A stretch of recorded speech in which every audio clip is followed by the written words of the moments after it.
So I'm here with Brent Nelson at his Lakewood home, which is powered through, or heated rather, heated and cooled through geothermal. And in the background you can see his EV6 electric car. And you told me that you've been driving electrics for 12 years now. 12 years. I had the second Nissan Leaf in Colorado.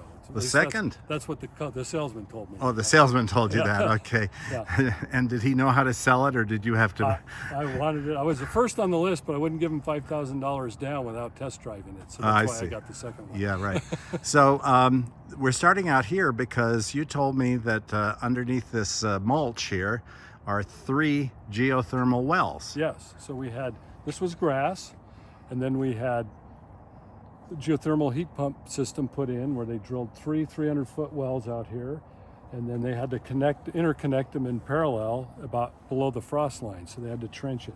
So that pretty much destroyed the grass in that area. Yeah. So then we took out the grass and we did the xeriscaping out front then with the plants. Yeah. Right. So that's another sustainable feature, is not having Kentucky bluegrass to water. Well, they're still in the back, but the grandkids like that. So. Oh, okay. And the dogs. I bet the dogs prefer Kentucky bluegrass to mulch.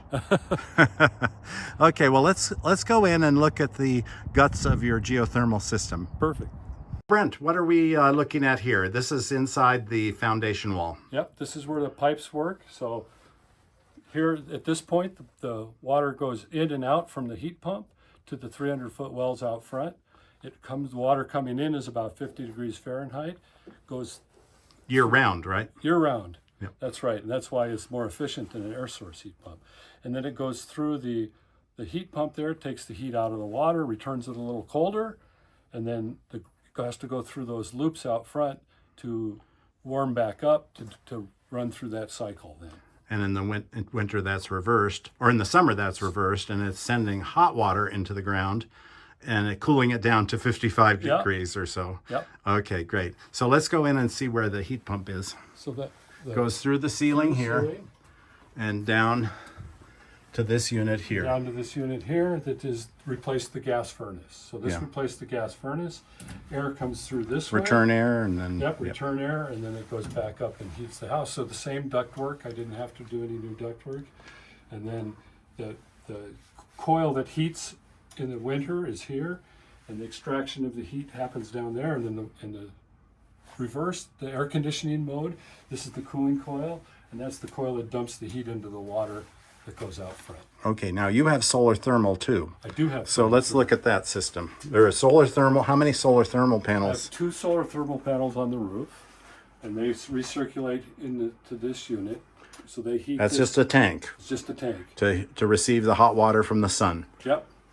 Where does that hot water go? Then the hot water goes into the domestic hot water tank. So it's like a preheater for that. Right. So instead of the gas water heater having to heat up cold water, it heats up already hot water from the sun. Correct. Year round. Year round. And that's hot even in the winter, right? It is, yep. Yeah. Great. Okay. What else do we have to look at in the house? Well, you have an EV charger. We don't need to look at that. Everybody knows what that looks like. Yep. We have I have 2 types of photovoltaics on the roof, and I have a Solatube in the kitchen. Oh yeah, Solatubes. I love Solatubes. Let's show that. All right. So here we are in your kitchen, and the lights are off. So this is a Solatube. But it's actually sunlight. It's a reflective tube that goes up and actually snakes over to the north side of the house. Right, they don't have to be straight. Yeah, so because right above this is the solar panels. Oh, right. So it snakes over to the north side of the house and brings the light into the kitchen then. Cool. Now let's go out in the backyard and look at the house from behind and look at those solar panels. Perfect. So Brent, why are we out here? Okay, from the back you can see most of the solar features. So we have polycrystalline silicon solar there. We have a thin film solar there. So 2 different photovoltaic systems. On top is the solar hot water that feeds the hot water tank in the basement. By the solar hot water panels is a evaporative cooler. So that's about what people call a swamp cooler. Takes about 10% of the energy of a air conditioner / heat pump. However, it does use water, and there's always a trade-off there. So your heat pump, your geothermal, we talked about it cooling, having a cooling cycle, but are you using that cooling cycle? Not much, only if it's really hot and humid.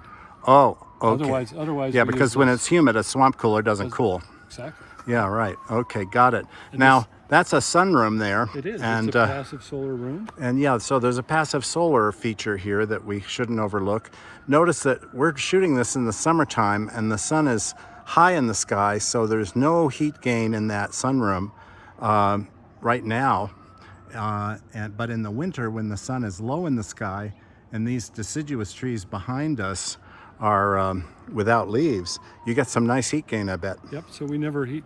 We don't have any active heating in that room. It's just a passive solar. Really? Yeah. Really? So, you know, if you don't have any active heating, you can't call it square footage when you sell the Ah, house. cool. Yeah. Speaking as a realtor, that's not inside square footage, but it should be, shouldn't it? Yep. Absolutely. Okay. So, There's also some recycled products out here. That is recycled concrete.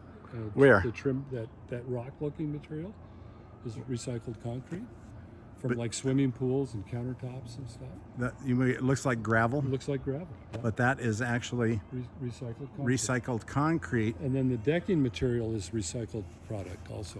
Really? Yeah. Oh, okay. So, is it like Trex or what is it? It's a Weyerhaeuser equivalent of Trex. Yeah. Oh, okay. Yep. But it's recycled Plastic. plastic. Yeah. Yeah, which is what Trex, Yeah. well, Trex is, but it's not recycled, I guess. Yeah. This is all recycled. Yeah. Okay. Thanks a lot. It's been very interesting. Appreciate the tour. Yep.